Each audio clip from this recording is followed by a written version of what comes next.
the Jewish Channel's Week in Review. The essay heard round the world takes on American Jewish leaders over Israel policy. Israel's military gets a defensive boost from the Obama administration, and seeking American Jewish investment for Israeli high-tech ventures. It's the Jewish news that's changing your world on this episode of the Week in Review. Hello, and welcome to the Jewish Channel's Week in Review. I'm Stephen I. Weiss. Whether or not you've heard of political columnist Peter Beinart, what he wrote last week is the most talked about piece of journalism regarding Israeli politics in years. Beinart set his sights directly against the administration of Israeli Prime Minister Benjamin Netanyahu and American Jewish leadership for, as he portrays it, betraying a legacy of liberal democracy in the Jewish state. Beinart's essay, published in the New York Review of Books, asserts, quote, "Morally, American Zionism is in a downward spiral. If the leaders of groups like AIPAC and the Conference of Presidents of major American Jewish organizations do not change course, they will wake up one day to find a younger, Orthodox-dominated Zionist leadership whose naked hostility to Arabs and Palestinians scares even them, and a mass of secular American Jews who range from apathetic to appalled. Saving liberal Zionism in the United States so that American Jews can help save liberal Zionism in Israel is the great American Jewish challenge of our age." The essay is considered particularly important because Beinart and the publication he used to edit, The New Republic, have long been considered stalwart members of the ideological fraternity that includes the organizations Beinart most takes to task.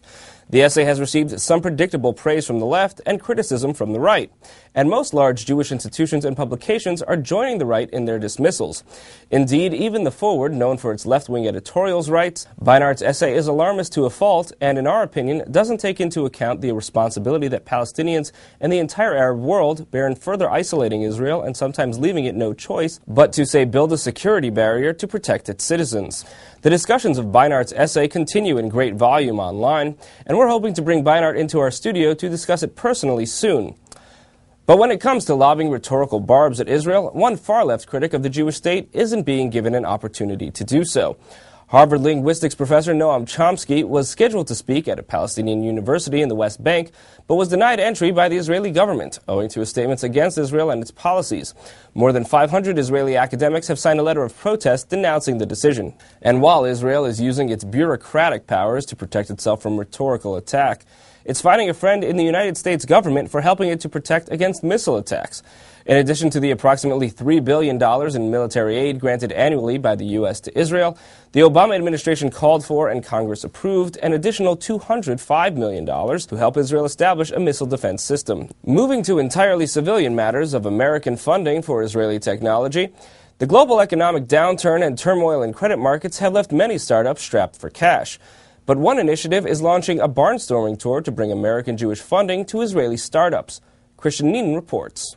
Raising investor capital in the current economy can be a difficult prospect, and that's why some Israel-based companies are turning to wealthy American Jewish investors for help. Recently, a member of the B'nai Zion Foundation worked with a boutique funding and consultation company to present their New York area membership with an investment day highlighting companies in the biotech and life sciences field with connections to Israel. The impetus for the event was after reading Dan Senior's book, Startup Nation, and knowing that Israel is not only the fastest growing, but one of the most dynamic, entrepreneurial, innovation-based economies in the world. We represent companies around the world that have innovative technologies both in energy and biotechnology.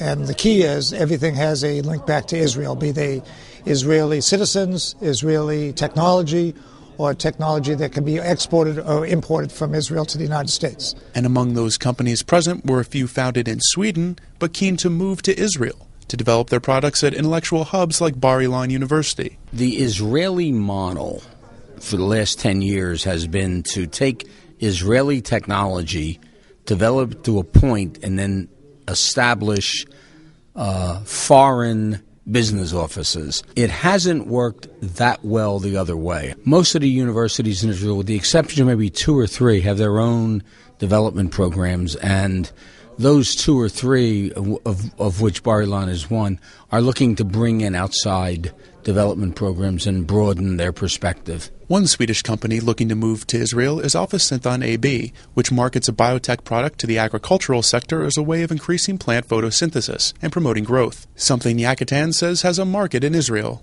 Because the expertise and the agricultural need exists probably in Australia and in Israel. Let's see if we can move this out of Sweden. Sweden doesn't have many farms, as you probably realize, and the big focus in Israel is on agricultural development. So it's a natural. There is money available for grants, government money, and partnerships, all out of Israel. To hear more about one company with roots in Iran who's looking to move to Israel, tune into the broadcast version of the Week in Review. Thank you, Christian. That's all for this week. For more news and analysis from the Jewish Channel during the week, please check out our blog at newsdesk.tjctv.com. From all of us here at the Jewish Channel, be well. The Jewish Channel is available on cable: IO Optimum Cable Channel 291, Time Warner Cable Channel 528, RCN Channel 268, Verizon Fios Channel 900, and Cox Cable Channel 1. For more information, visit tjctv.com.